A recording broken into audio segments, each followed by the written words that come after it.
morning, everyone. I'm Pete Swift. I'm the chairman of the American Chamber of Commerce here in Kuwait, and I'm happy to welcome you to such an important discussion this morning. Coming from my community back home, mental health is not really talked about the way that it should be. So it's really exciting to be in a place where there's open and honest conversations, and this discussion being led by Johnson & Johnson is no surprise. It's a brand that we grew up with. It's a brand that we trust. So I'm excited to be a part of supporting our new Chairman's Club member, Johnson & Johnson, as we put on this program today. And I'm happy that we're able to be a part of it. I'd like to thank Paola, Vivian, the rest of our team, the Johnson & Johnson team, all of you for being here, our special guests that are experts in every entity of mental health. So we are so blessed to have such a wonderful group of leaders sharing with us today. And the mission, the charge is being led by Pedro Matos Rojas, the leader of the organization. He's a leader in innovative medicine. He's got vast experience in every aspect of pharmaceutical industry. His experience makes him the perfect person to lead this charge. And we're just really happy to be here welcoming his team to carry out this mission. So without further ado, I'd like to introduce Pedro Matos Rojas. Thank you. Thank you so much, Pete. Well, good morning, everyone. Thank you so much, Pete, really for the kind words. And we really like to thank the AmCham of Kuwait to also organizing this meeting. Today we're here to talk about mental health, right? And mental health, it's a critical topic because we do believe in Johnson & Johnson that there is no health without mental health. During the day, we'll be talking, but the next couple of hours, we'll be talking about how can we reduce the stigma, how can we improve the community's engagement. We're going to talk about child and adolescent mental health, super important topic, and also about access to care and treatments. Mental health is really a challenge 1 out of 8 people in the world suffer from mental health disorders. And it's only increasing, right? There is actually a very interesting book, The Anxious Generation, that talks exactly about how this will only increase. So we need to tackle it today, because it's about the future of our generations. Economically talking also, the impact of mental health has a big impact worldwide. It's estimated that the impact of mental health worldwide in the economy, it's about $1 trillion US. It's impactful, right? So we need to tackle this. In Johnson & Johnson, we have a strong legacy in neurosciences and mental health, and we aim to continue to have this, to continue this path of being leaders in neurosciences and mental health. We are, today present in certain mental health areas like schizophrenia, depression. In the future, will continue to be more also in the anxiety, mood disorders, Alzheimer, because we do believe that, innovative medicines and innovative therapies are a key component of one way of tackling mental health. It's not the only one, right? So we really need to work together to ensure that we talk about how can we make communities aware and knowledgeable about mental health. Mental health and the disorders associated to it are chronic diseases that we can tackle, but communities need to be aware, right, about what this means to reduce the stigma. Then we need to also work together to ensure that we improve the access to care and that we improve the care by training more people, the special healthcare professionals, but again also the community. And then how do we improve the access to innovative therapies? So, it's really a pleasure to be here today with my distinguished panel colleagues. And thank you all for being here today. I really invite you to have an open dialogue today, to put the challenges but also the opportunities on the table so that we can see how we can all together in Kuwait improve the mental health care for the patients in Kuwait. So thank you so much for being here. Thanks again for the AmCham to organizing, and I'm looking forward for the discussions today. Thank you so much.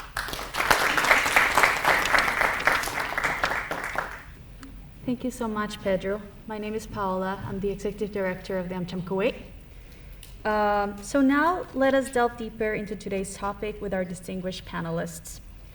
I am pleased to introduce our moderator, Dr. Andrew Baldwin, a committed psychotherapist at the Kuwait Counseling Center and vice principal at a leading educational institution.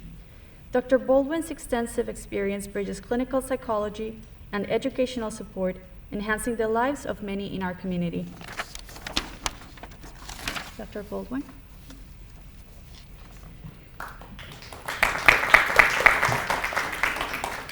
Next, I would like to welcome back on stage Mr. Pedro Matos Rosa, General Manager of Janssen GCC. Mr. Pedro plays a crucial role in the healthcare sector, advancing initiatives in the Gulf. He also strives to bring positive changes to the field of life sciences through his expertise. Next, I have the honor to introduce Dr. Joanne Hans, a clinical psychologist and a fervent advocate for mental health. Dr. Hans has been instrumental in advancing mental health services and reducing stigma, both locally and internationally. Now, let us welcome Dr. Suleiman Al-Khadari, a leader in psychiatric care in Kuwait and the region. Dr. Al-Khadari's works at Awan Clinic and his academic and policy contributions have profoundly affected mental health care practices in Kuwait and the GCC. Let us welcome as well Dr. Tatiana Collin from UNICEF. Dr. Collin is the representative in the Gulf area. Dr. Collin focuses on mental health of children and adolescents, especially those in vulnerable situations, guiding UNICEF's effort to create supportive educational and preventive measures.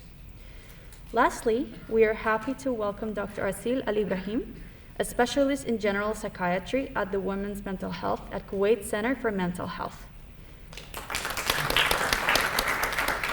Dr. Al Ibrahim's expertise is crucial in addressing the unique challenges faced by women in the realm of mental health. Thank you all, and now I would like to give it to Dr. Baldwin. Thank you so much. Just gonna get out for just a minute. I want to thank everyone, for being here today. Good morning, everyone. Just want to echo what Mr. Pettit just announced here. Today is a very important day, and it's a day where we need to shed a light on a very important conversation, which is mental health, and especially the need for destigmatization. As you know, mental health can affect the lack of mental well-being, if I may say, can affect different parts of our lives. And misunderstandings and unfortunately the stigma that we have in society can prevent often individuals from seeking the help that they need.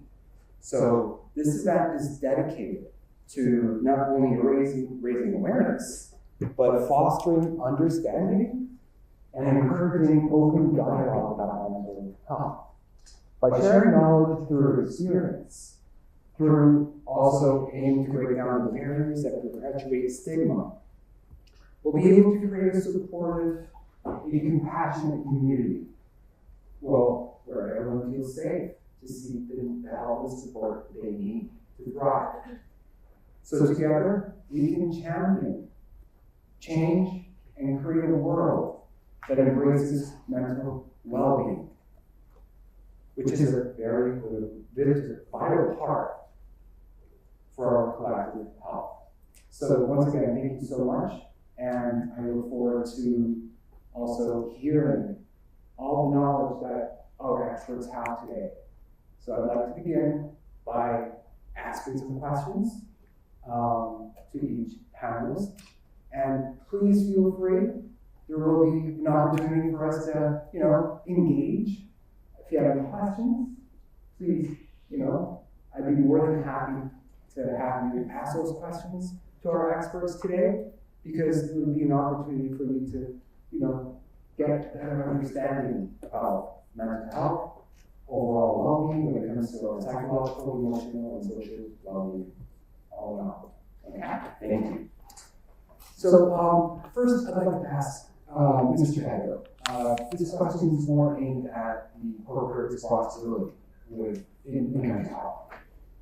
How can pharmaceutical companies like Johnson & Johnson contribute to the destigmatization of mental health when it comes to its issues through their corporate policies and community outreach?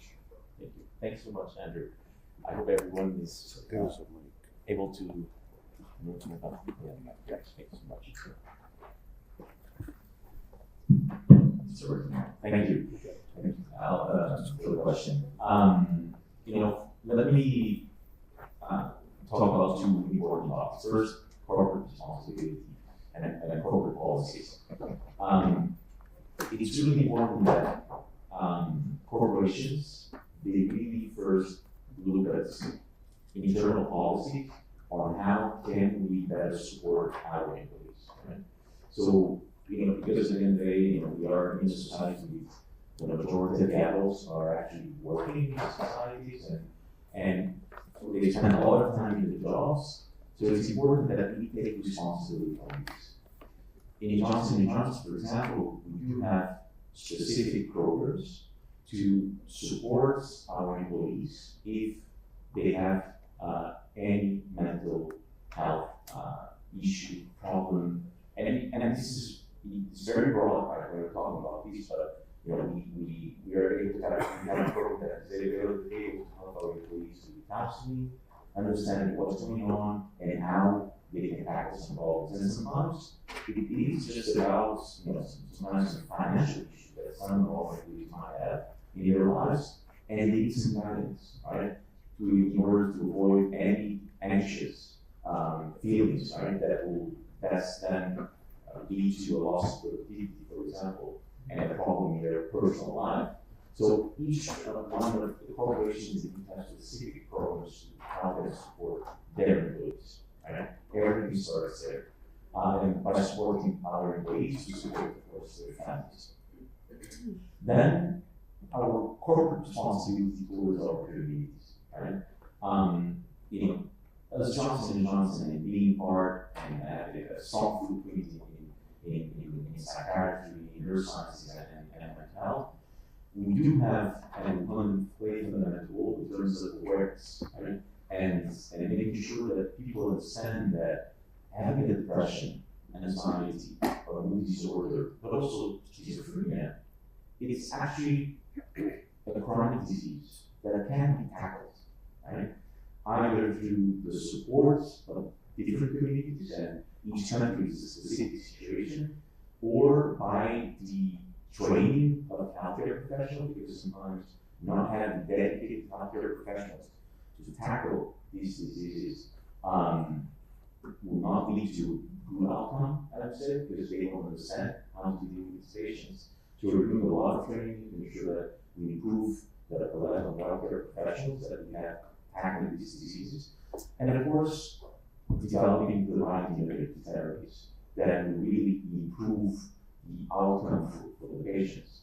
You know, and we do have today many therapies that are either you know, bringing people back to life, to work, being productive, but also their caregivers, because people that have mental health, if there are issues, if they're not well addressed, they will cause strong impact in their caregivers, because we're going to have to spend time with them, right, and not be productive in society.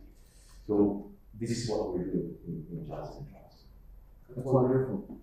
Wonderful. Amazing. Thank you. I'd like to now ask Dr. Joanne Adams. This is more the clinical perspective on destigmatization. So from a clinical perspective, Dr. Joanne, what are the most effective methods for destigmatizing mental health issues in Kuwait? Thank you for the question. So what I would probably want to start by saying that we have to be able to better understand the differences between psychologists, psychiatrists, life coaches, because that will depend a lot on the strategies that we use when it comes to the treatment of a case. I am pro collaboration, and if anybody knows me, I am pro multidisciplinary teams and coaches. One hand cannot fly alone. And if you ever find any kind of position that says, I can handle it all, we can treat it, I got it, I will probably be concerned a little bit. So we need to be able to understand, first of all, the limitations of each area, each industry, and see what can we do with what I have, with the knowledge and the skills and the techniques that I can realize.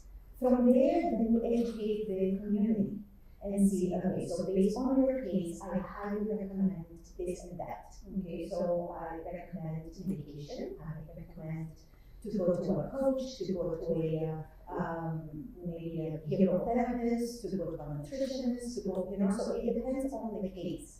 And so the techniques will be the clinical approach that I always have is very personalized. There is not one size fits all. Not one case with depression can be the same case as another case, another individual with depression.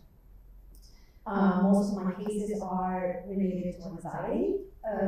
Anxiety is not the same for every single person, right? We have different support systems, we have different upbringings, we have different past traumas, maybe complicated grief, maybe some control issues. I used to work in actually two different institutions back in the States, a substance abuse institution and an eating disorder institution.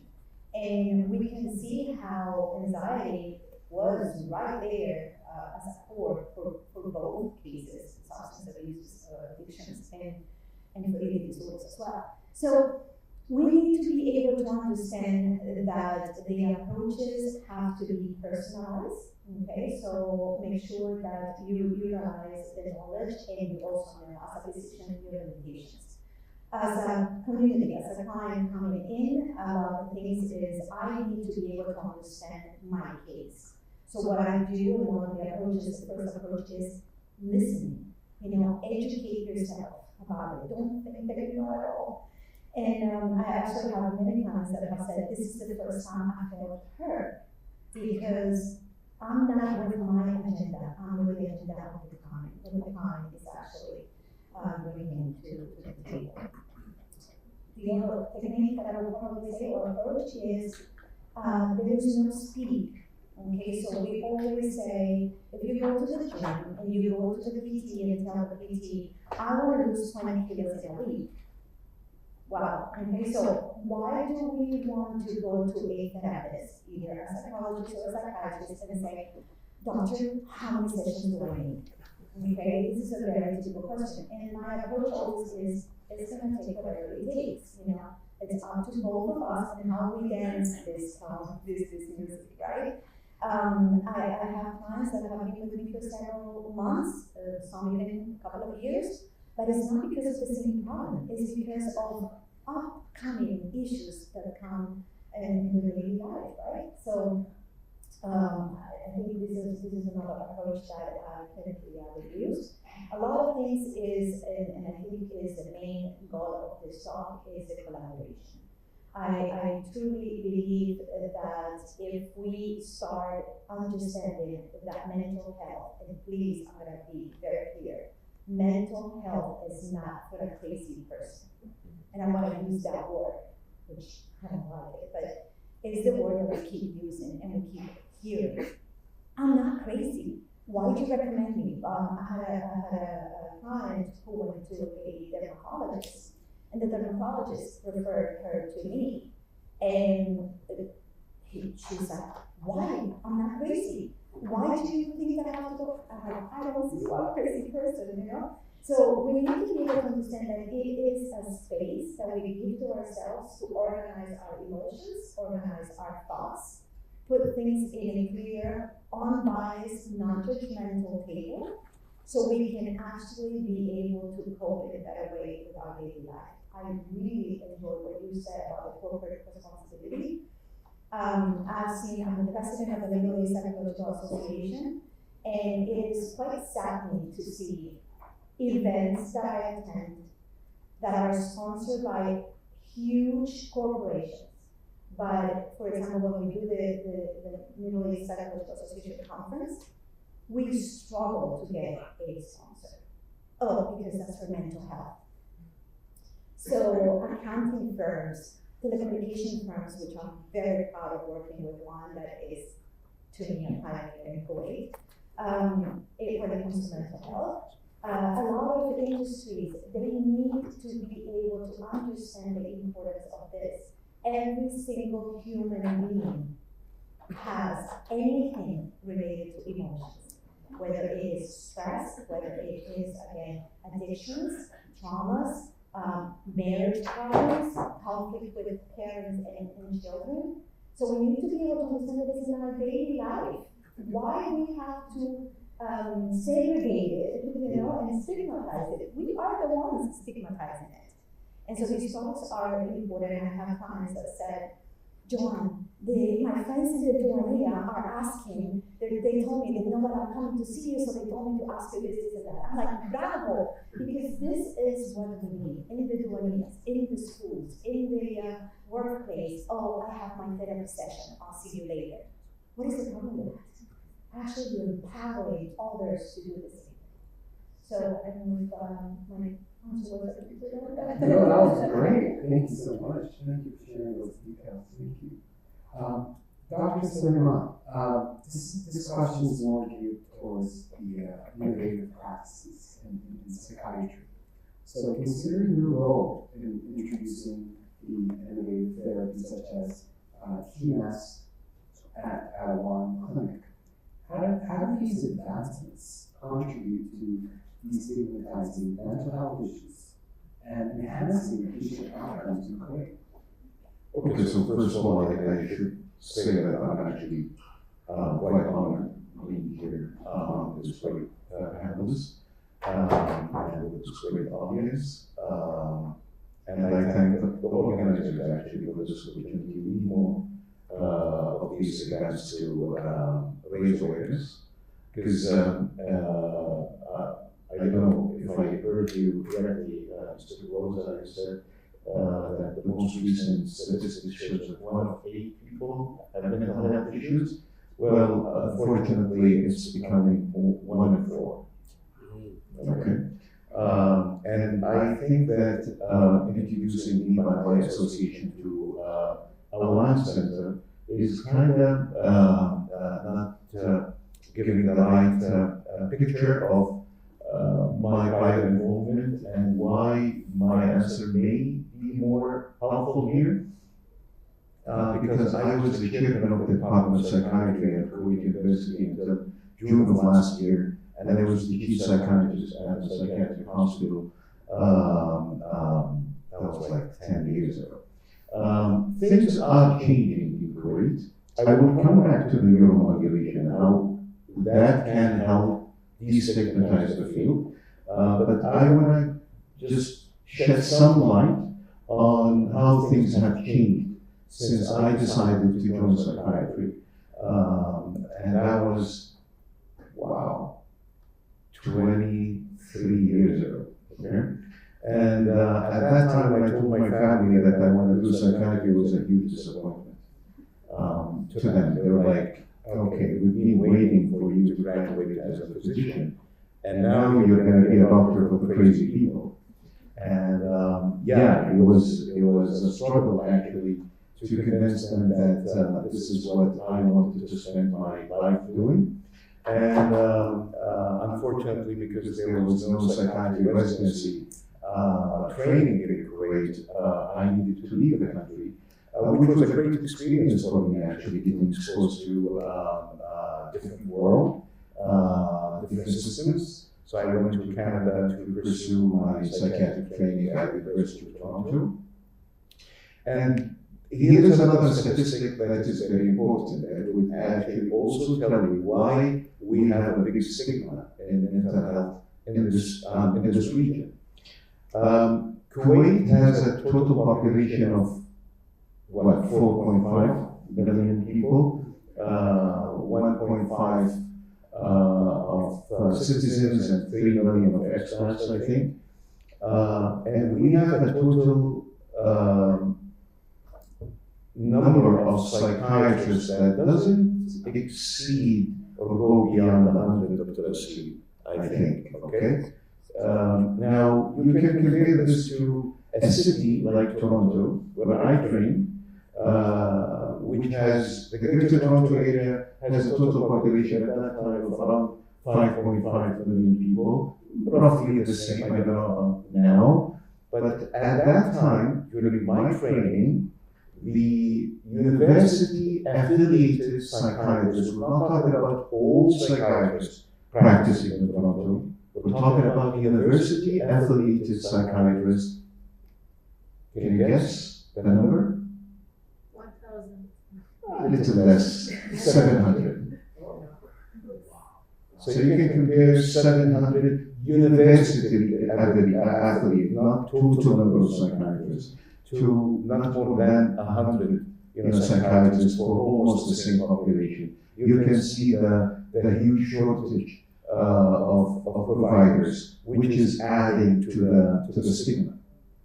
Now, things have changed. A lot of people are joining the field. Young Kuwaiti doctors like Dr. Asif, who's now in charge, I think, of the residency program with other great doctors like Dr. Amal Said and Dr. Abdullah Mazairi. So we have a board of psychiatry, we're training doctors in psychiatry, we're trying to hire more people, but the demand is great, okay? I can't, overstate this. Now, in our efforts to destigmatize the field, we tried to do a few things. I was the chief psychiatrist at the psychiatric hospital for almost 3 years. That was, again, more than 10 years ago. 2012 to 2000, end of 2014. Small things that some people may not appreciate are actually quite impactful. Like, for example, the name of the psychiatric hospital, okay, was Mustashfa al-Nafsi, the psychological medicine hospital. And that name had very negative connotation, okay, in public eyes. So I and my colleagues have fought to change the name to Kuwait Center for Mental Health. And we think it's those small changes that would actually, when they start to accumulate, that will bring about the change that we're hoping to achieve in the country. Now, it's not just about changing the name. We found that the situation was weird. We had only one mental health institution, and it's providing services to the whole nation. And for anybody who wants to get, mental health services, they need to go to that one place, which was adding to the stigma. So we actually fought to open outpatient services, psychiatric outpatient services in the general hospitals. The idea was that we needed to reach out to people. The whole notion that giving people lectures about the importance of mental health, that this will in itself change the perspective and eliminate stigma, is not realistic. We have to look at things systemically. And I think that the government, the NGOs have to be involved in actually spearheading these efforts. So we tried also to open mental health clinics. Tobahin was in charge of one of them in polyclinics for the Mustafa. And we also, this is funny, do you know that psychiatry was not allowed to be practiced in the private sector until 2008? Psychiatry as a field was not allowed to be practiced in Kuwait until 2008.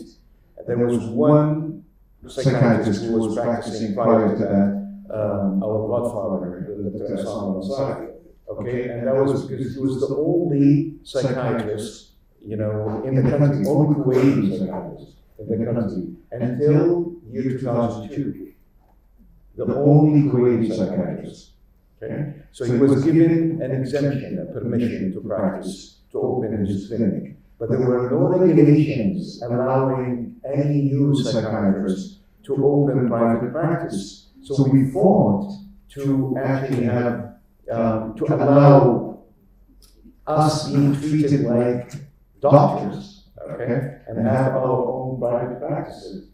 And funny enough, 2008, we had the first resolution and the first regulation that would allow psychiatry to be practiced in the private sector, but with crazy regulations. Like, you have to open your clinic in the first floor of any building. You know why? Absolutely. No. As if the patient will wait until they come to my clinic to commit suicide at my facility. Okay? We were not allowed to hire, allied, professionals like social workers. Psychologists was a no-no. You have to be practicing on your own. No other person was allowed to help you. You're not allowed to practice in a general private hospital, in a center, in a polyclinic, in anything. You have to open your own place. Okay? And we fought again in 2015. We had better regulations that would, we're allowed to have our clinic in the 10th floor now, okay? Yeah, so and we can have psychologists working with us, we can have social workers working with us, we can have, if we are retired, we can have assistant doctors working with psychiatrists. Okay? If we are not retired from the government, we're not allowed to have an assistant doctor. Okay? Okay. Oh yeah, one funny story was that when Dr. Abdullah Bloom was fighting to have the new regulations 2008, okay, he went to meet with the ministry officials with the help of some politicians to speed up the process of issuing the new regulations. And I'm not going to mention names, but that high up, guy in the ministry was telling the politician, why are you fighting for them to have, private practices as psychiatrists, in Kuwait? You know what they prescribe? They prescribe drugs. Okay, they're dangerous people. Seriously, this is how they thought of us. Okay?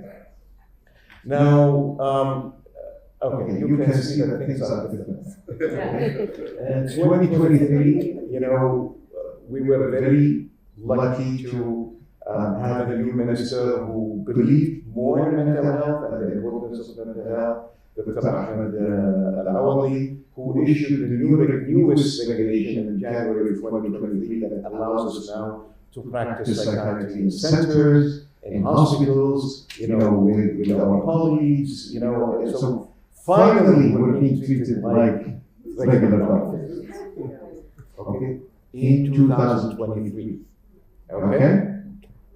Now, back to your question. I'm sorry for wasting your time by giving you a report. Great.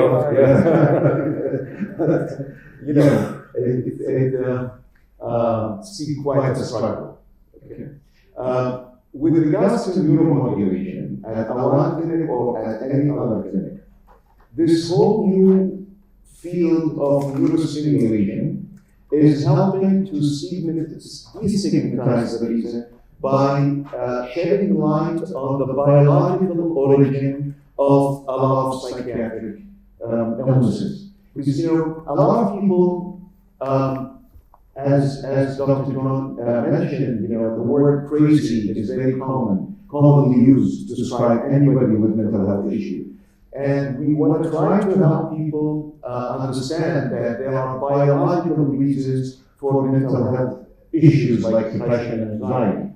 And we're trying to educate them about the role of certain neurotransmitters, certain biological biomarkers, inflammatory biomarkers, and the brain regions that are involved in controlling your emotions. And by targeting those regions, we can actually help change, your state of mood. And this also allows a lot of people who still are under the influence of other people's opinion of psychiatric illnesses, psychiatric medications being all bad and being all addictive, that there are alternative treatments. So if you're no guy to medications, although I can speak about the safety of psychiatric medications for hours, but you have alternative options like neuromodulation, including PMS and ECT, which also is, funny enough, a lot of people think it's a dangerous modality of treatment, while it's actually probably the safest, or one of the safest modalities of treatment. Shock therapy. Okay. So yeah, I guess there is a lot to talk about. Thank you again for this opportunity. I'm sorry to have wasted your time and I'll pass it again. Thank you so much. With regards to this is more geared towards child development and mental health. So my question is, how do early childhood development programs incorporate mental health strategies to support vulnerable children across various cultures? Thank you for the question, and I just want to thank the colleagues who spoke before me.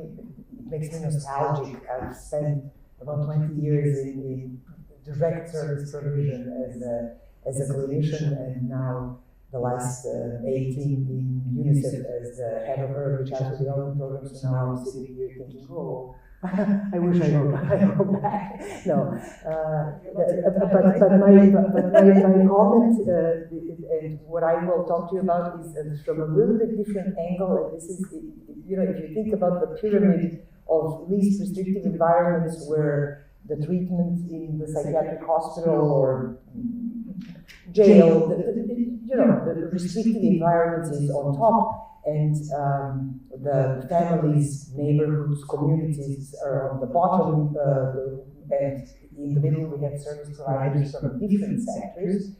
I wanted to just bring a little bit of an angle toward the bottom of the pyramid, which is where UNICEF is quite engaged in many countries, including Kuwait.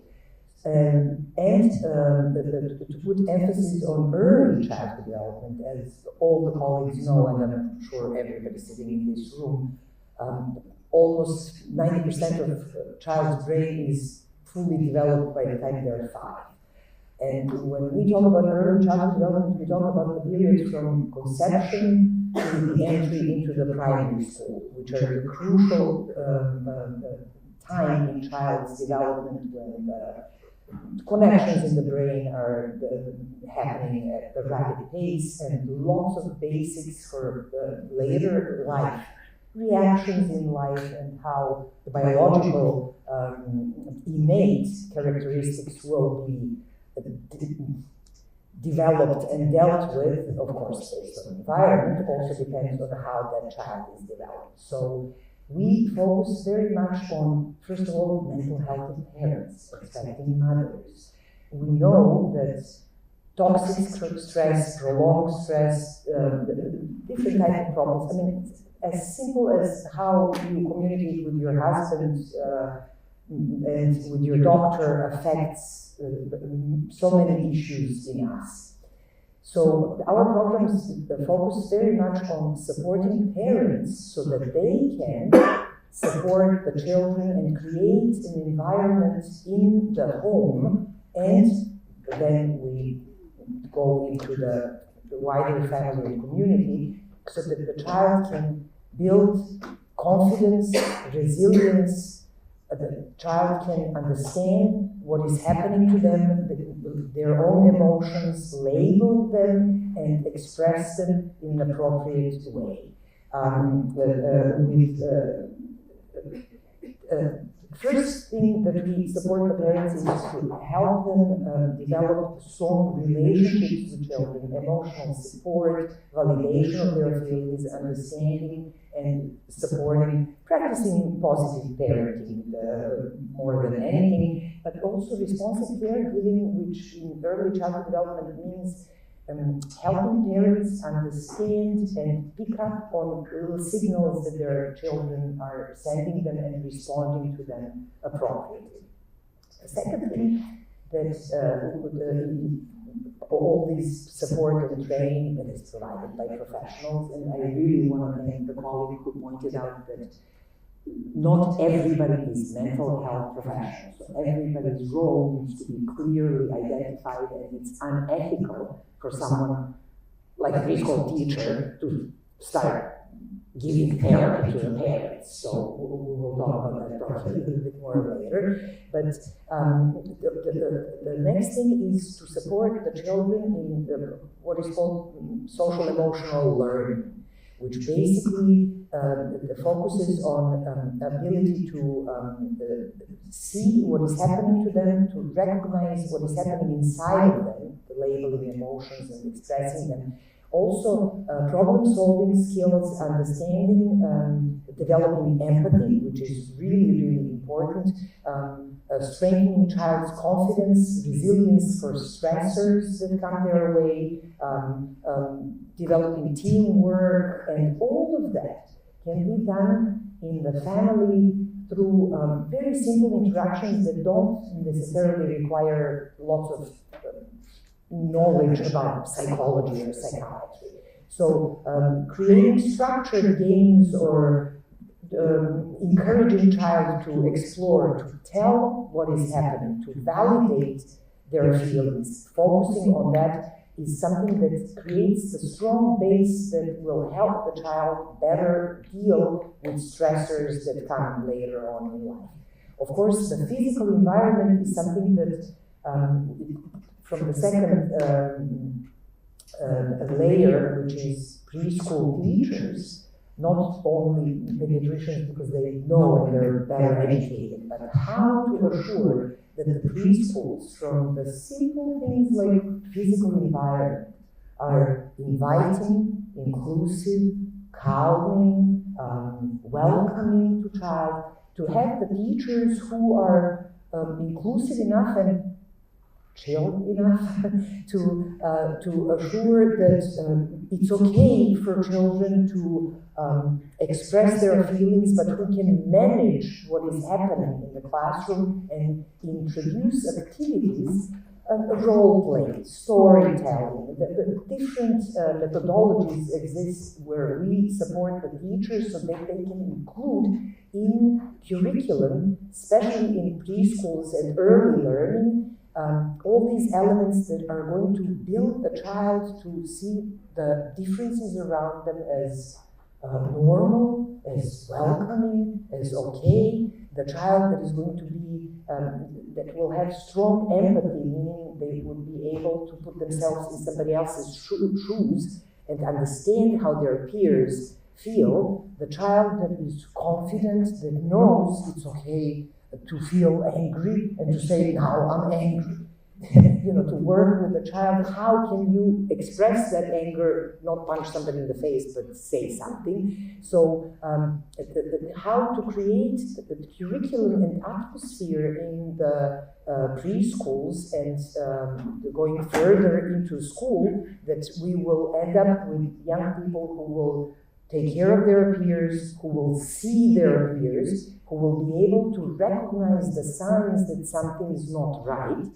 I don't want to get now into many instances all over the world about, high schoolers losing it and hurting people around them, where then in retrospect we see how many signs were there. How do we educate the teachers who are not, I underline, mental health experts and psychiatrists? How do we help them recognize these signs, do little interventions in regular environment, in what they are the masters of, which is their classroom and their environment, so that the children feel better and that they can support them and refer to the higher level of the pyramid if it's needed. So how do we create the group of people from multi-sectors, not only health, but education, social protection, you have mentioned social workers as well, who will be able to say, you know what, I think maybe we need to talk to someone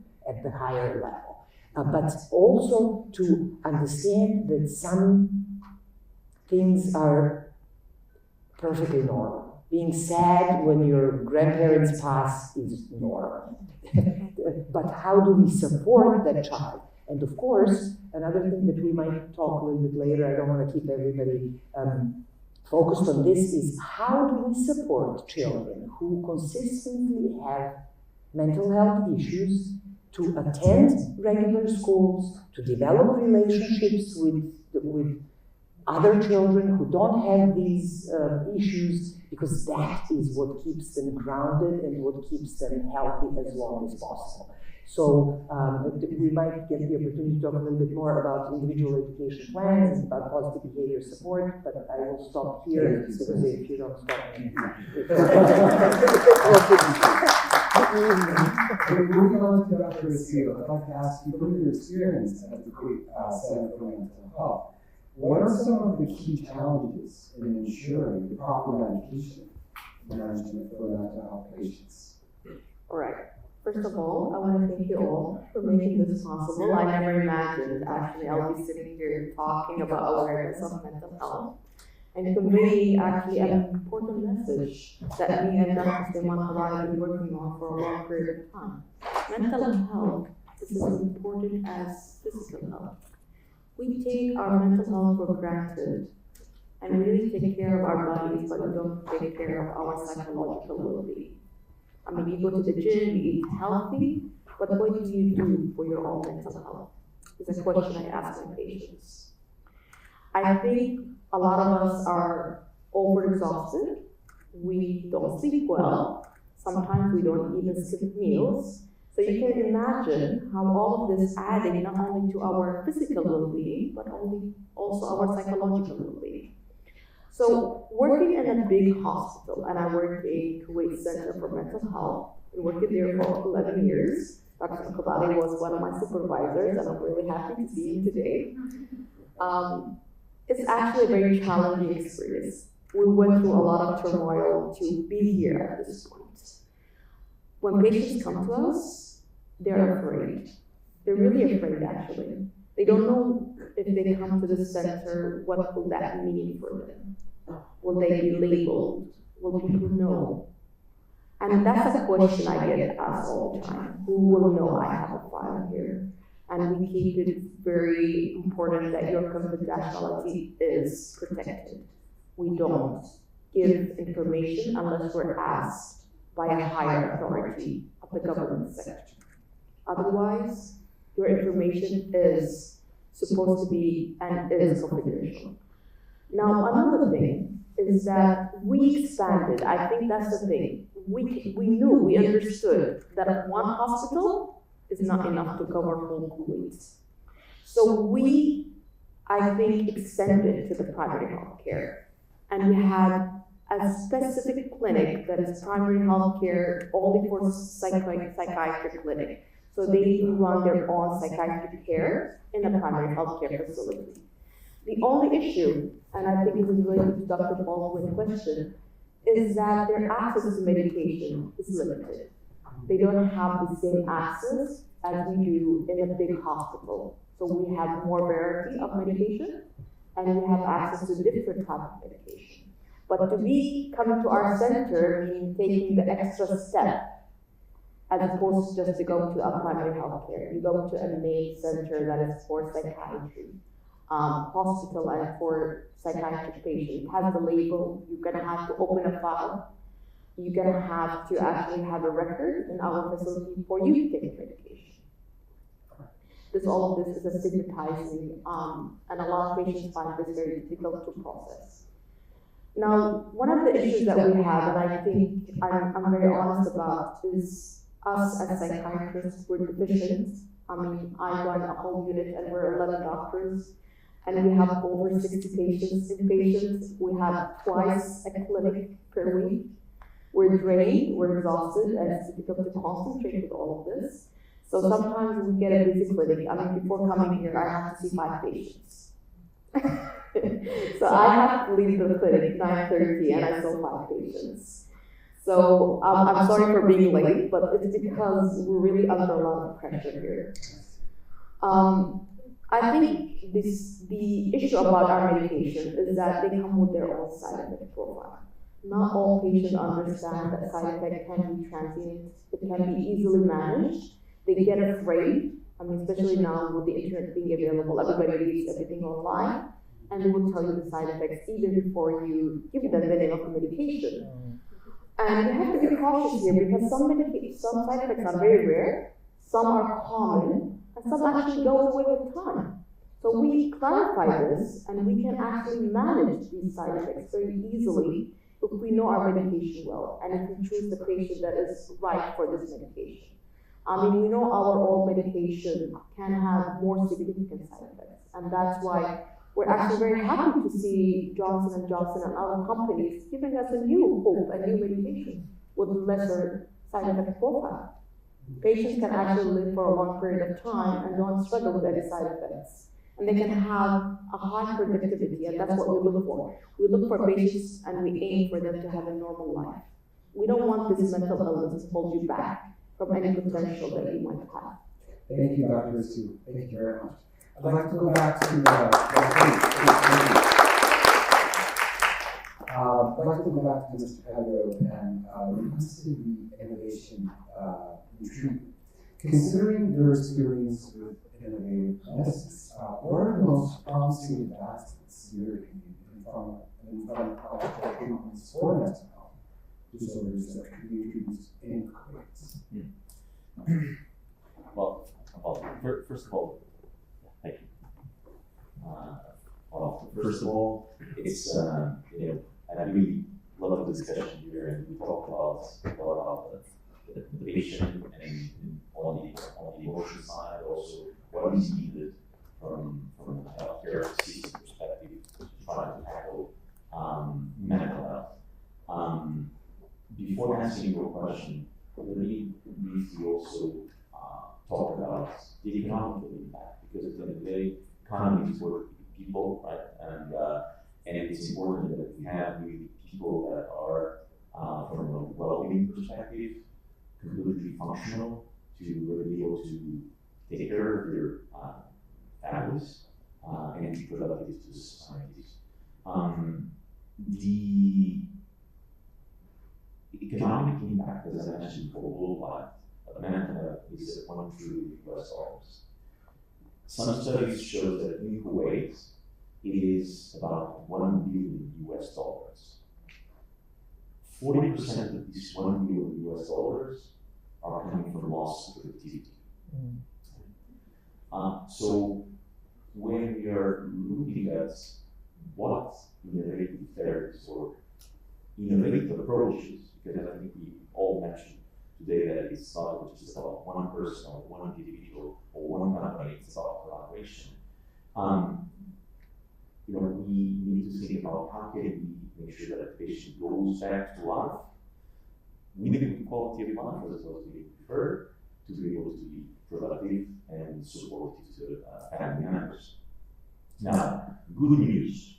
It seems also, according to some studies, that if we invest $1 in mental health, we're going to have a return of $4 to the society. So it's worth the investment. Really, right? So innovative therapies, they play a fundamental role because they will allow, and it's just one piece of the puzzle, right? Don't get me wrong, right? We all need psychiatrists, psychologists, communities, right, to be able to address mental health challenges. But innovative therapies are able to bring patients back to life. During my career, I've seen and I've heard many stories, even the patients with schizophrenia, being able to go back to life because they are under control.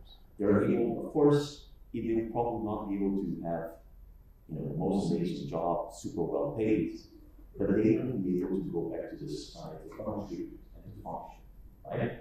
And of course, then the caregiver that was probably at home taking care of his patient will now be able to go back to their previous job in life, right?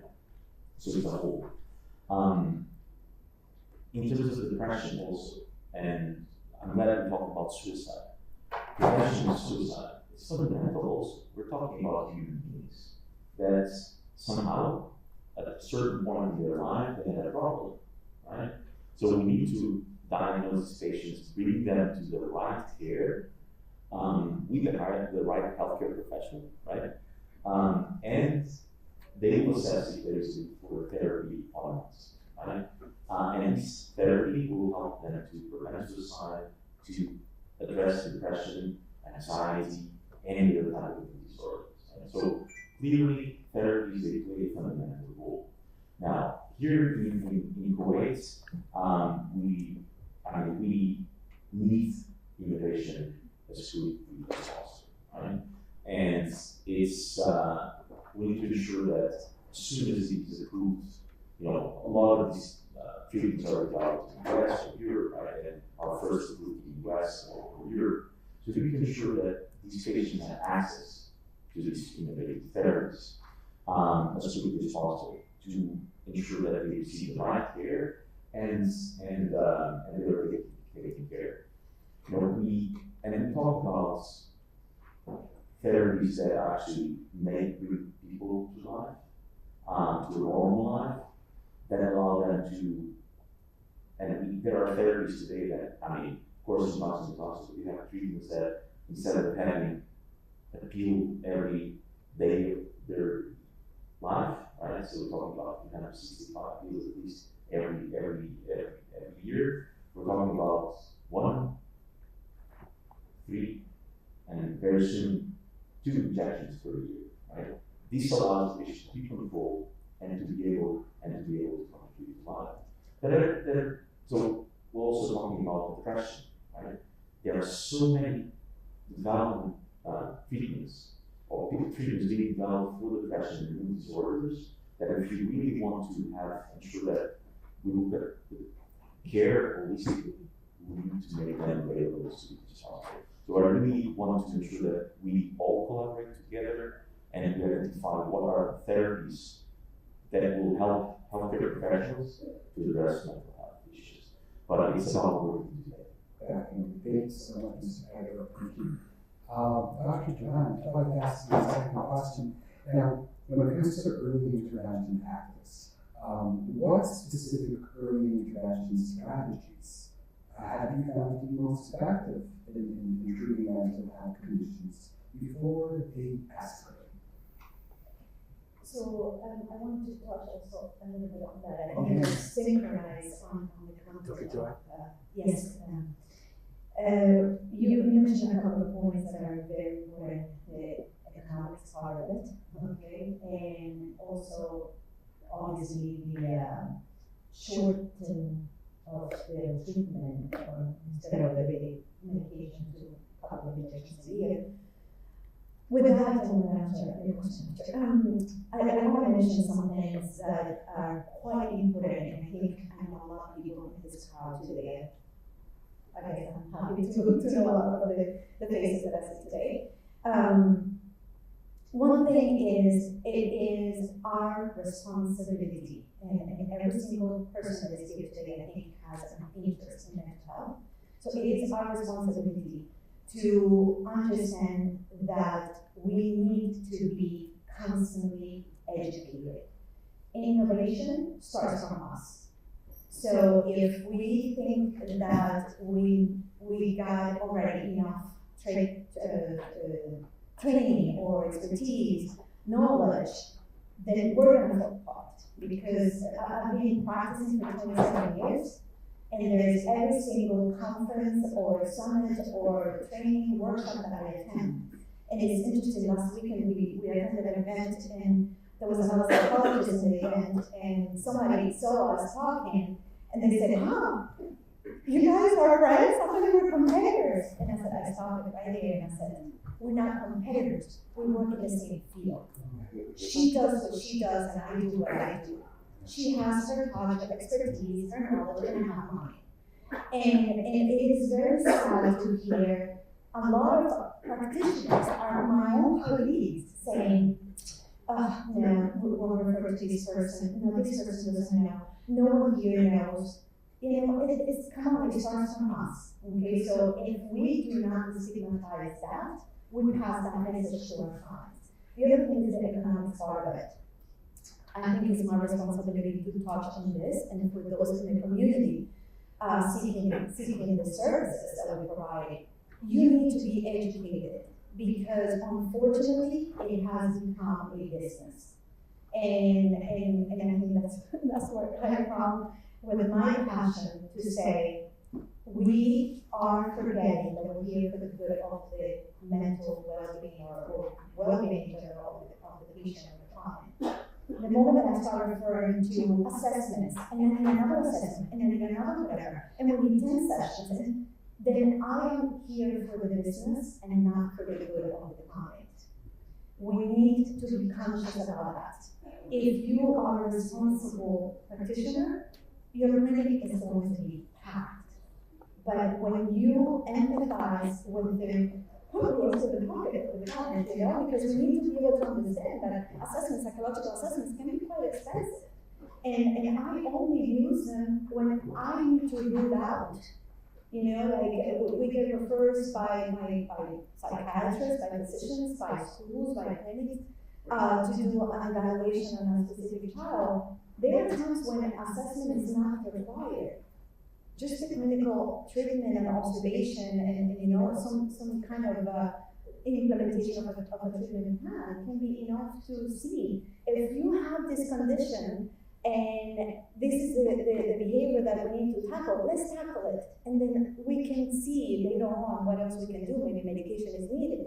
But immediately they want to jump into assessments because it's a little bit more business-wise, you know, right? So this is a very good point, that the community will not trust us and they will not trust the field.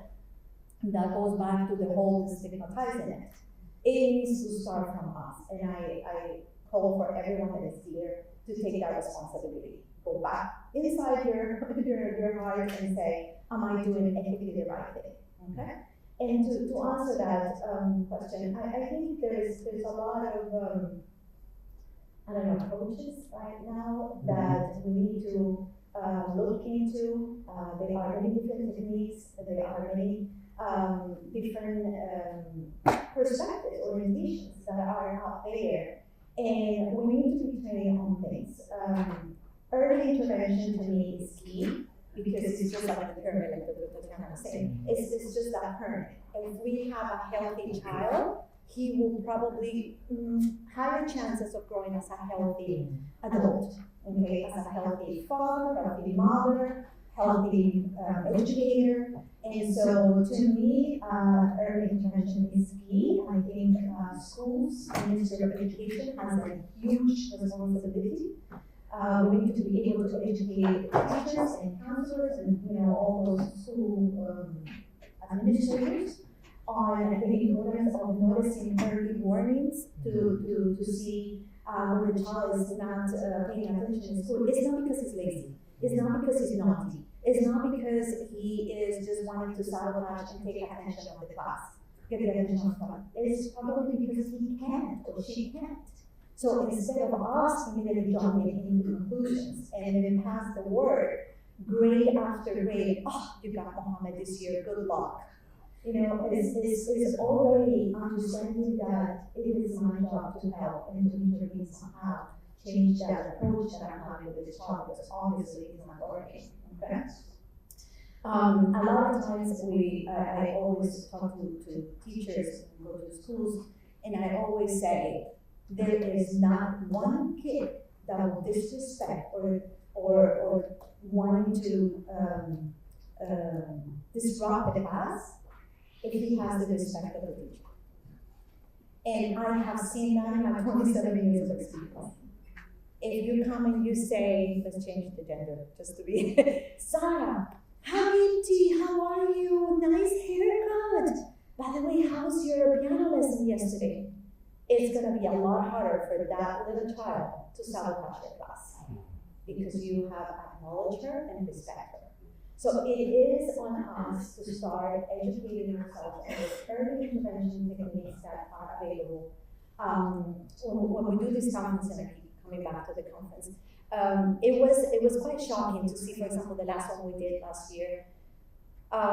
We had about 600 attendees in the event from all over all the Middle East, including also countries, Western countries and other countries out of the region.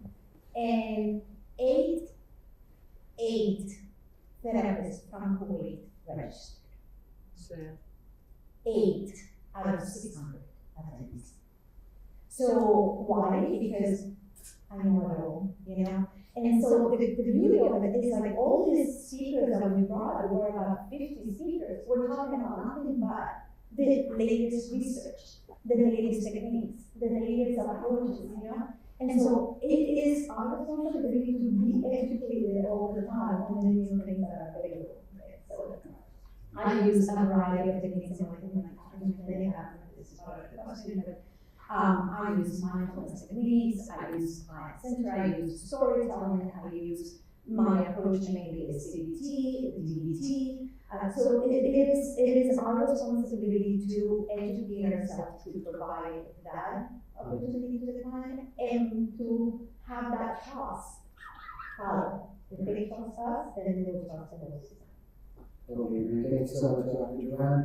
Going back to Dr. Zimmerman, I just want to quickly, if we can make this as short as we can, because I'd like to have some interactions with the audience. So, now when it comes to research driven in mental health care, with your extensive background in research and application of the mental health practices, what future directions do you see as critical for advancing in mental health care in the region? So now we have,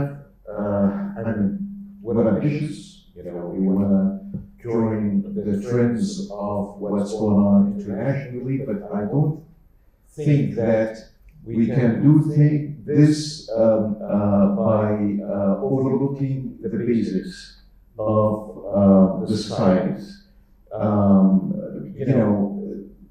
Mental health concepts in this region are enmeshed with a lot of cultural beliefs and religious issues and so on. And I had a taste of this firsthand when I actually tried to speak up, my mind about some mental health controversial mental health issues. And I told people what is going on internationally with some of the trends in terms of harm reduction in substance abuse and things like that. And the backlash was so huge. Okay, so I learned from that experience, but I learned the hard way. I wouldn't recommend anybody doing that. Okay, so I think that we need to go back to the basics of understanding the statistics, understanding the exact numbers. With the lack of transparency, a lot of people are not very open about having a mental illness. We need to know if the numbers that we have taken from our Western institutions apply really to this region or not. When we say that 1 in 4 people suffer from psychiatric illnesses, this is not from a study that's done in the region. This is a study that's done in the US or Europe, because people are more open, to talk about these issues. So I think we need to understand the status, understand what's going on, understand the trends. So when it comes to research, again, the question, I think, yes, academically we may collaborate, some of us may collaborate with international institutions, joining them in phase 3 trials of so-and-so medication. But I think what's most needed is actually to do research looking at the basic statistics and methods of destigmatizing the field at the systemic level. Thank you so much. Thank you. Dr. Tatiana, I'd like to ask you the second question when it comes to the approaches you have found that are most effective in integrating children with psychiatric diagnosis into general education settings through functional behavioral analysis and positive behavior support. So what would be those approaches that you find effective? Thank you very much. We're getting out of psychiatrist's office again and getting into regular schools where there are methods and ways to support children with psychiatric diagnosis. As we know, mostly the onset is in late adolescence, early adulthood, and this is a serious knockout to any family. When the child all of a sudden at the age of 16, 17 starts having serious problems.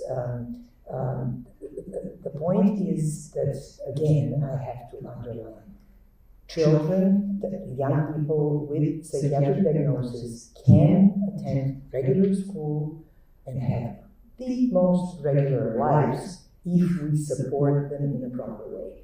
So when we talk about functional behavior analysis and positive behavior support, these are techniques and methods that are often used in high schools mostly to support children so that we can, and much wider than all children and adolescents with psychiatric diagnosis, but even children with behavior problems at an earliest age you have mentioned. Disruptive in the classroom, aggressive, fighting. Functional behavior analysis basically means that a team of experts, very often psychologists, school psychologists, teachers, and let me underline, the most important members of this team are the parent and the child. Because the parent knows the child the best if we know how to get the important information from them. It is to identify, it's a simple procedure, identifying the behaviors that are socially unacceptable and defining them in a very clear and precise ways, collecting data through actual observation and interviews and keeping the behavioral log, so to identify antecedents and consequences of behavior, analyzing the patterns. When, under which circumstances, when, why, how the certain behaviors that we want to eliminate happen. And of course, we agree with the parent and the child that we want to replace these behaviors, not only behaviors, but also intrusive thoughts and the overwhelming feelings of not being well with our children. Making hypotheses about the function, because there are no such behaviors as malfunctional behavior. Every behavior is related to satisfying a certain need, and creating a plan and identifying the strategies that is going to help us slowly replace undesirable behaviors, feelings of overwhelming distress, with more functional, socially acceptable behaviors and the rest, which is done through defining positive behavior support that really starts with the simplest of things, which is eliminating known triggers and organizing the classroom again in the way that is going to be welcoming and soothing and calming. But also investing very much in skills building. I have had, this is my narrowest area of expertise, not related necessarily to UNICEF work, but I have had clients and young people in our extended daycare schools and hospitals in the United States who, 17-year-old who is absolutely convinced that his teacher is going to poison him. So how do we make sure that he actually goes through life? How do we develop skills where he can tell himself, it's probably not going to happen, I will pick up the glass of water that she's giving me and I will work through it. So how do we develop the skills that this child is going to incorporate? He will never not have paranoid schizophrenia, but he can handle it and function through life with support of his therapist and the big team around him, and get married and get a really good job and live well and be maybe the favorite child of his parents afterwards. So again, some things that were underlined that I would also like to underline again. It's a multi-sectoral approach. Everybody in that team that is usually made of psychiatrists and the parents and the teacher, often the therapists, sometimes the probation officer, everybody brings into the team their knowledge, and together we sit down and figure out what are the problematic issues and behaviors with this child, this young person, functioning in regular society just like everybody else and not affecting his life in such a negative way that he will be on the social, that the state will have to pay for him, that he will never have a job, all the things that we've pointed out. It's a multi-sectoral approach. Everybody does what their expertise is. Of course, the biggest expertise in somebody's life is that person that lives that life. So we should never forget what was pointed out, that we are in service of our clients, and they are the pilots in that plane. Sometimes when I talk to my colleagues, I joke and they say, my job is chicken or the eggs, or the pasta, as a flight attendant. And they are the ones who fly their plane. So there are techniques, there are ways where, with the support of experts, we can all create an environment for someone with lots of issues and troubles to be able to feel strong, to feel confident, to feel comfortable to say, something's happening, it's coming, I'm not feeling well. And ask to jump in and support them with higher level support if possible. So working with teachers and all sectors, super important. Thank you. Thank you, Dr. McCann. There's a lot of good information that all of you shared today with your expert knowledge, and there are more questions. I think we can spend the whole day today talking about all these things. Yep. But unfortunately, because of lack of time, there's only one more question that I can ask, which would be the last one. Now, given when it comes to how do advancements from your perspective, when it comes to pharmaceutical sciences, contribute to new treatments or interventions for mental health? Okay, I understand. There's time. I have to make it a very time-efficient answer. So I want to point out just a little bit about when it comes to our medication is that the old medications that we have, the psychiatric medications, a lot of them do come with a lot of side effects. So we have patients who come to us telling us, don't give me something that makes me gain weight, don't give me something that makes me sleep. Because it seems like we want people to be functional, but then we're giving them some side effects that can really be a struggle for them to have a normal life. So we're very actually happy to see our newer medications get a more smaller side effect profile, definitely less life-threatening or dysfunctioning in a way. And we're happy to see that even people who have, for say, schizophrenia, they don't have to take a pill to remind them every day that they have schizophrenia.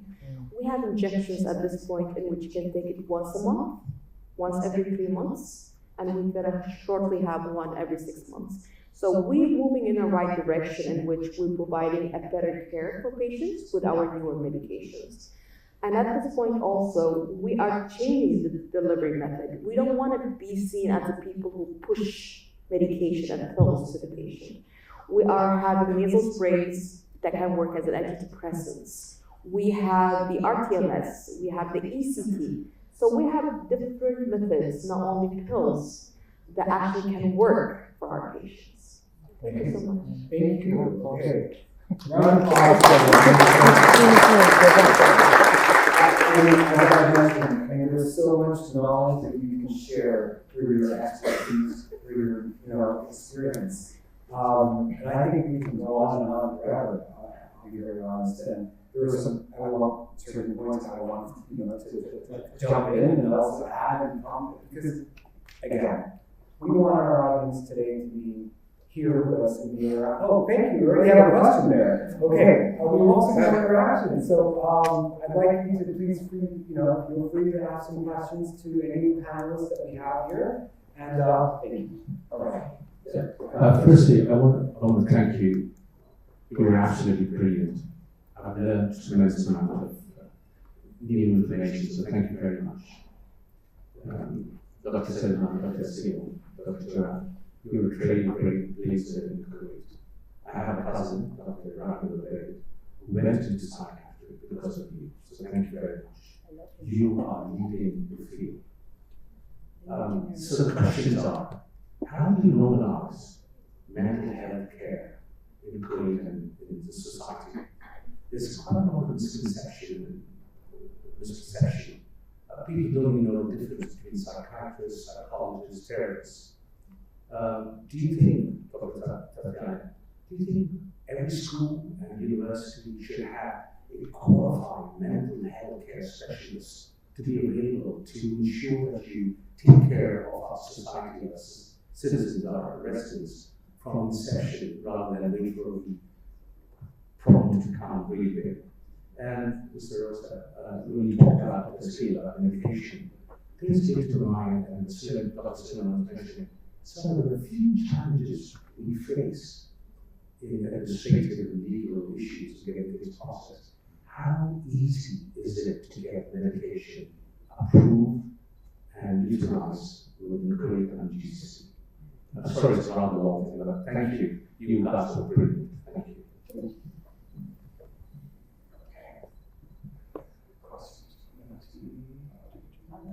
How to differentiate, between the... We can jump in and share different psychologists,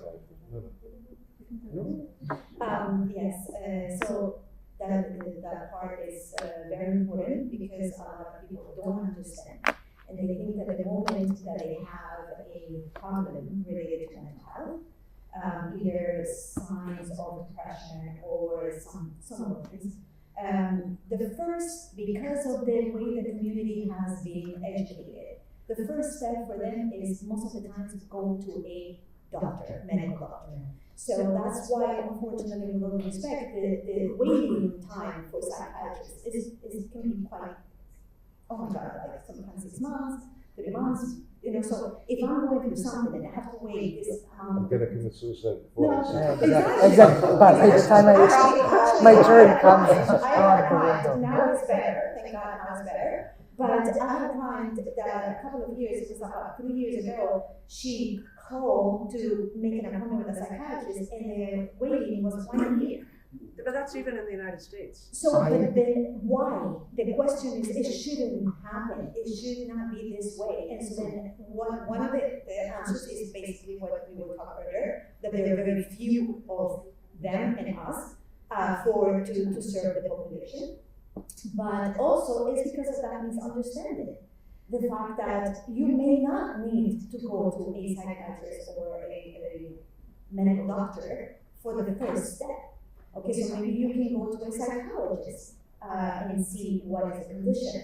Try to treat it, see if the case is very severe. It is our responsibility to immediately refer, right? But it may not be needed. So I think the difference between, and I'll speak from my point of view, just those two that you mentioned, psychologists and psychiatrists, is psychologists do not prescribe medication. And if you find a psychologist that wants to do that, please run. There are certain states, and I would have to clarify, in the US that are now, after having a certain training and educational background and license, they could, but it is only 2 states, not in Kuwait, okay? And so then one of the things that we want to do is making sure that we educate the population on that. Psychologists do not prescribe medication. We treat, we formulate treatment plans. We can give a diagnosis based on the treatment plan, the observation, the psychological assessment that we might administer.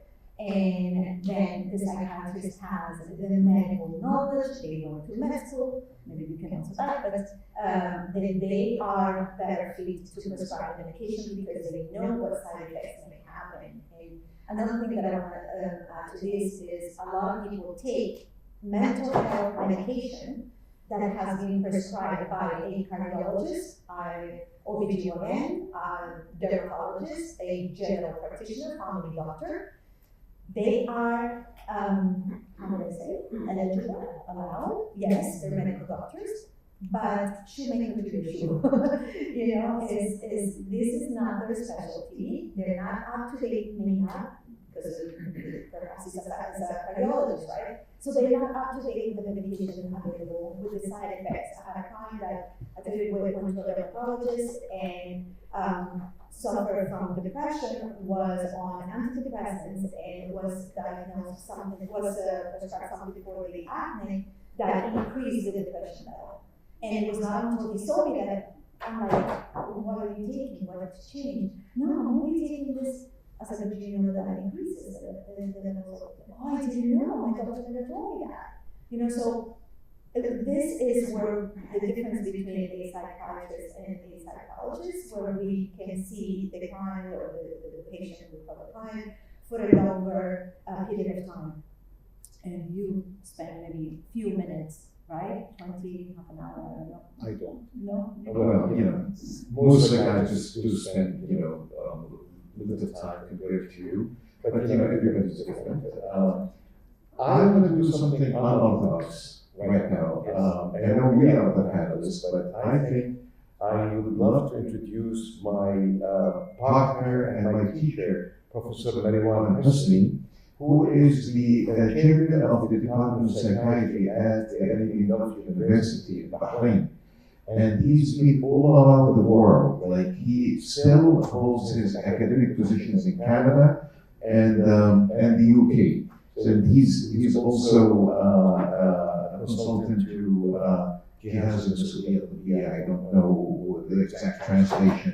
He may also shed some light on the experience of collaboration between different mental health practitioners and, you know, the differences, you know, among cultures. So I'm going to pass the mic.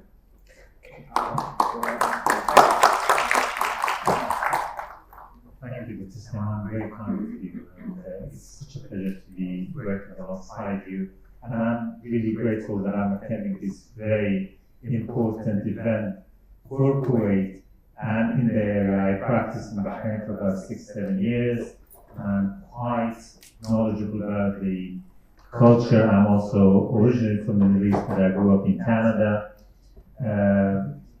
I think it's very important for us to work as teams. Mental health provision is a specialty that you work alongside each other as professions, and there are strict boundaries that people should be keeping when you deal with your colleagues from different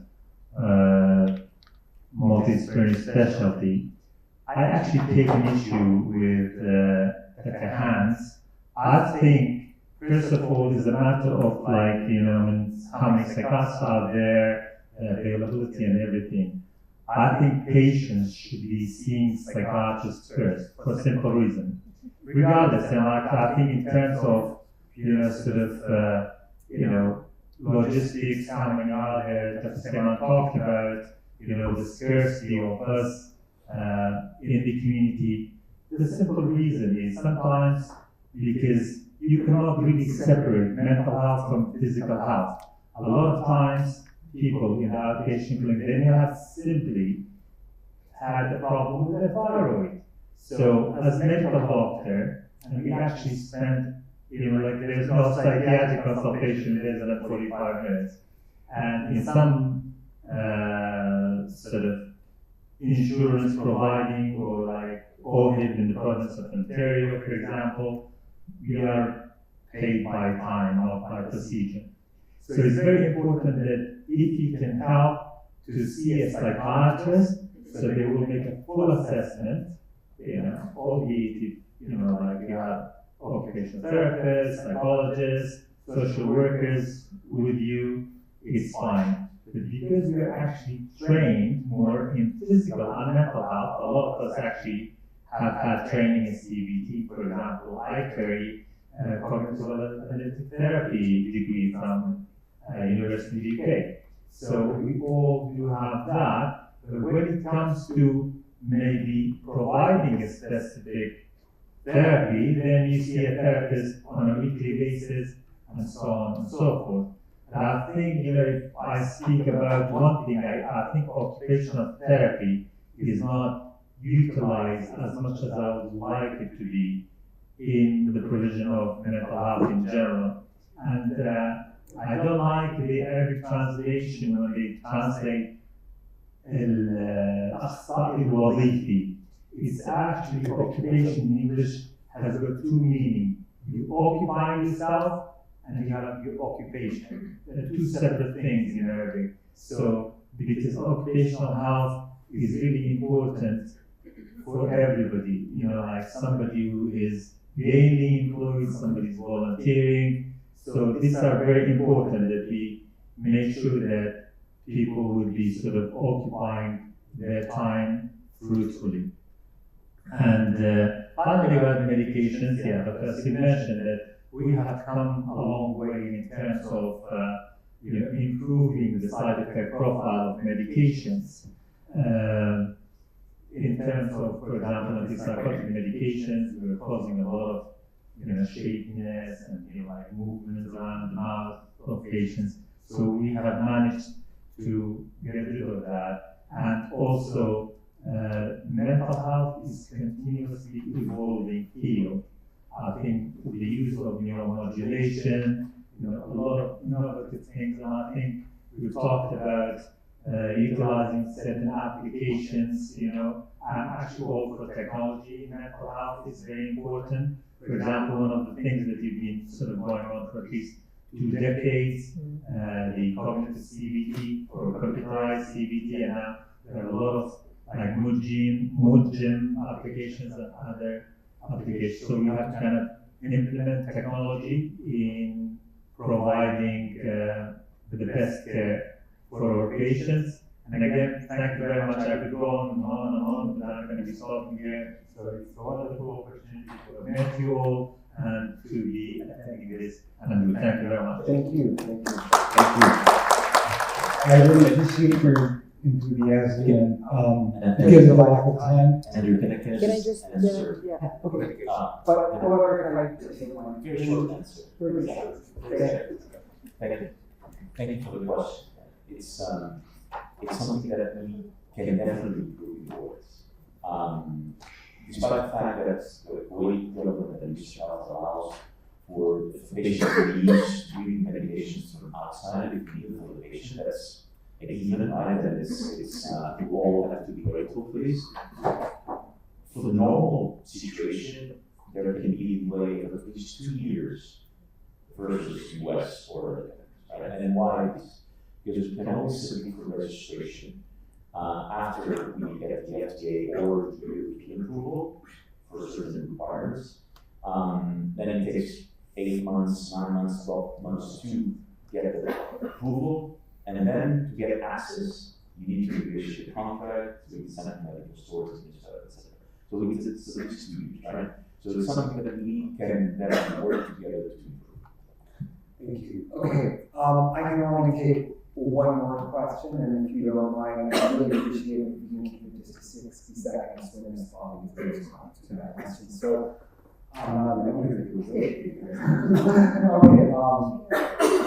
who had your hand first, please? Okay, let me pass on the mic to you. Thank you so much. All right, here you go. Hi, thank you very much. Thank you very much for this lovely panel. I'm Angela from Amara Health, and my question is more about the destigmatization of mental health and mental health treatment access to care in Kuwait. What I see is a lot of goodwill happening, a lot of people doing talks, a lot of workshops, a lot of social media that's doing really nice things. Even in the schools, they're doing nice things. I want to know, where is the government at in progressing the awareness and the destigmatization of mental health in Kuwait? Because honestly, one of the biggest barriers is insurance companies don't cover mental health. And if the government doesn't support mental health and mental health awareness, then this is going to take a very long time. And when private sector psychiatrists can't get the medications that they need because they're not a government medication provider, that's a real challenge. We're bringing in more and more psychiatrists in the private sector, and they don't have what they need. So that's my question. Okay. How do you address that? I can try. Okay. This is Sacrifice you. Okay, so Yeah. just gonna say that it's a valid question, it's an excellent question, and I think, well, let me put it this way. This speaks to a systemic issue that we have in Kuwait that needs to be carefully addressed, which is that we have a body called the Ministry of Health that is in charge of putting a plan or putting guidelines, administering services, and evaluating services all together in a very centralized fashion. And I think with the trend of what's happening in the country, with decentralization, we're feeling that things are being decentralized in terms of the government agencies and all of that.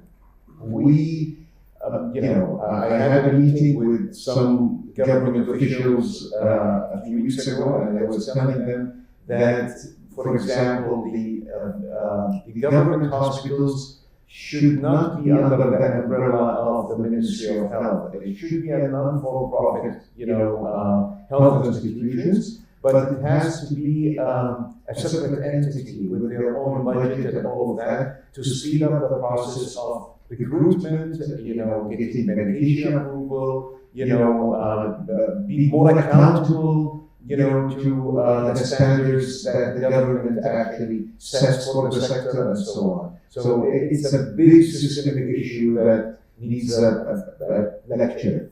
Thank you, Doctor. I know that we have more questions, I'm pretty sure, but and there's more knowledge to be shared here on this side. I want to thank every single one of you. Really, thank you so much for sharing your knowledge, your experience, and for, as well. Thank you for asking the questions here. That shows a lot of courage, and I really appreciate that. I'd like to now pass it on to you, please, and so we can just wrap things up. Okay, thank you. Thank you, Dr. Andrew. Thank you, Paula. And just looking at the time and the type of interactions that we're having, if you guys are okay with not having a networking session, we can continue asking a few questions to some of the panelists here. This is networking. This is networking, Dr. Grant said. So if you guys want to continue, we can definitely do that. Yes? Yeah, sure. I do have a question though. Does anybody have a question for Dr. Tatiana or Dr. Asil, because they not have? No, there was a question. That's why I'm. There you go. Yeah. Please go ahead. Yes. And it might. Yeah. Okay. That was a very interesting question that I've gotten. Should we have mental health professionals in each school? And in all honesty, there are many countries that mandate that. And oftentimes when I talk to my colleagues, I tell them I think that everybody needs to have a therapist. Every single one of us. We were talking before coming here, I was telling colleagues, I really, after all these years in mental health work and working in the hospitals in the United States and Europe, I am really not sure what normal person means. Exactly as you had said, but not much. If we think and get out of psychiatrist's office and get out of psychologist's office, I wish more than anything if we all could have really good friends, because we cannot have our grandmothers who loved us so, and who were the basics of all. So I just wanted to underline how important it is that we all, especially in different sectors, become grandmothers to young people who are dealing with tons of things that we haven't when we were younger. So, by the time we get to a psychiatrist's office, lots of things have happened. Let's be nice to each other. Let's invest in our grandchildren and children. Let's invest in our friends. We were talking before we came here, when I spent 30 years in the United States and 20, and my friends from the Balkans were asking me all the time, who do you drink coffee with? It doesn't mean who do you drink coffee with. It means who do you use as unofficial therapist to complain about your children, to your mother-in-law. So what I'm trying to say is, let's revive the old ways of communicating face to face over a cup of coffee, and let's be nice to each other, and let's teach our children to be that way to their peers. And then we're all going to be better, and maybe 5 psychiatrists in the country will be nice. I'm joking. Thank you. I'm going to just, if you allow me. Okay, sure.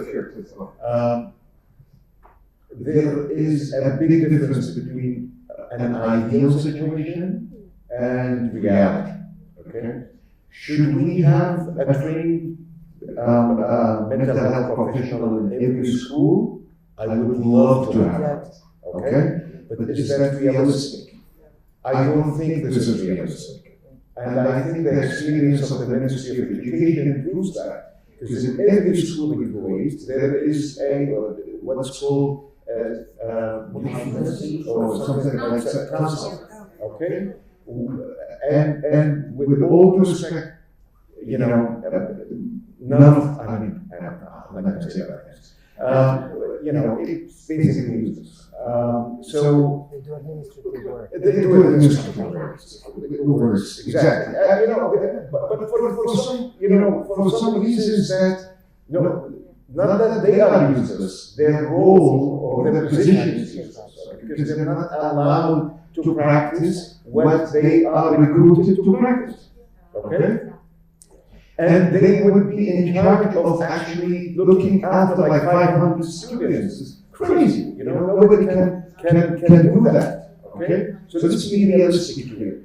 There are new advances in technology that would allow people to network more, outsource. I still think that any academic institution should have mental health support to go to person, but I don't think it has to be physically there. They can outsource, with reputable institutions.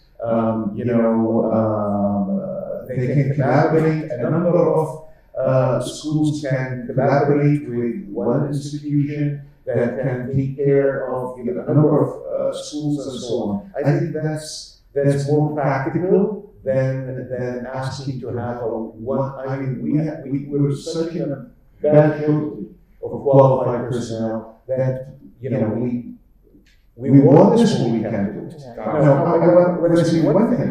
When I came from Canada, I was so ambitious that I wanted to just replicate the hospital where I trained, and transform the psychiatric hospital, according to that example. You remember, GPU 1, GPU 2, ACU, whatever, schizophrenia unit, mood disorder unit, and all of that. Where is that now? All gone. Okay? Because it's not realistic.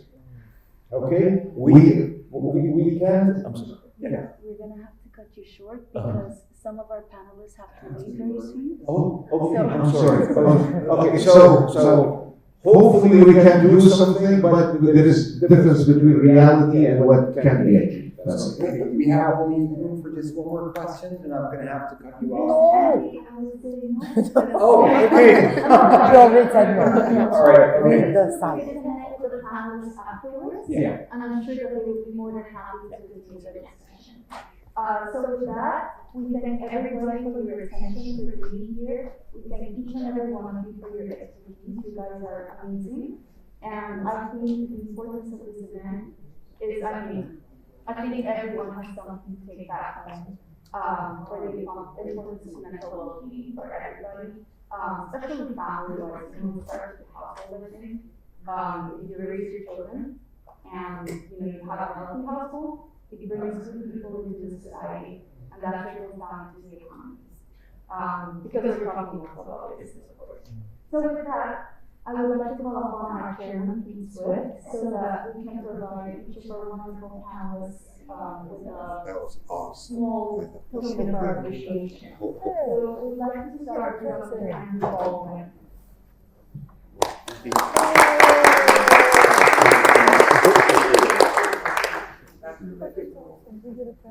Yeah.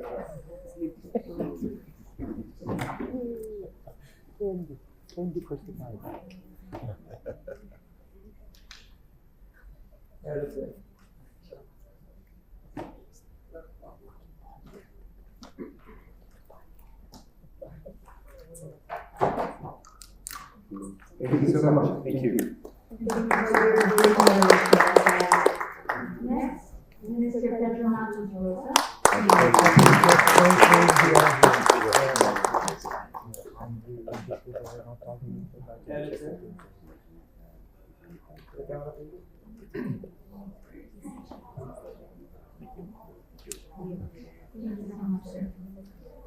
For next class, we would like to give it to Dr. Joanne Hans.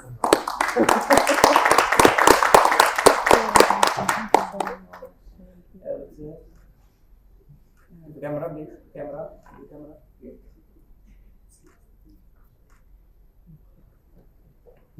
Thank you, Doctor. Next, we would like to welcome Dr. Suleiman Karim.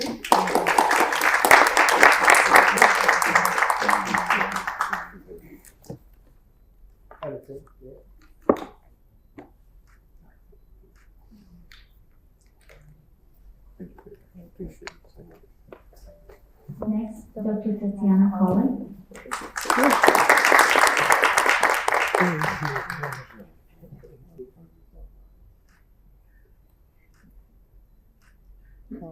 And I got a present. You got a present from all of you. Last but not least, Dr. Arcia. Thank you so much.